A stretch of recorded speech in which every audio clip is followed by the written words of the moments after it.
ఎలాగ చెరపెడతాము, ఎలాగ దేవుని సమర్పిస్తాము, ఎలాగ దేవుని జ్ఞానం పొందుకుంటాము? ప్రార్థన ద్వారానే కదా.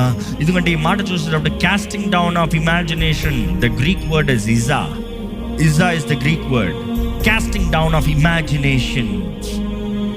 వాటిని చెరపడతాము, వాటిని పడదోస్తామంటే ప్రార్థనలోనే కదా. ప్రార్థనలోనే కదా అపవాదిని ఎదురిస్తావు. ప్రార్థనలోనే కదా అపవాది నీ జీవితంలో మనసులో చేస్తున్న తలంపులు కార్యాలను చెరపడతావు. దేవా, నా మనసులో ఇటువంటి తలంపులు వస్తున్నాయి Prabha, I am taking captive of this lord, is this your will? ఇది నీ చిత్త ప్రకారం ఉందా?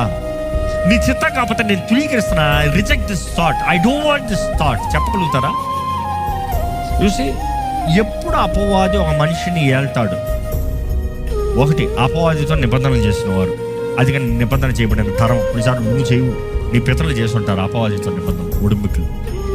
అందుకని అపవాది వెళ్తూ ఉంటాడు. రెండోదిగా ఎలాంటి వారిని వెళ్తాడంటే డిసొబీడియన్స్, అవిధేయులైన వారిని అపవాది వెళ్తాడంట.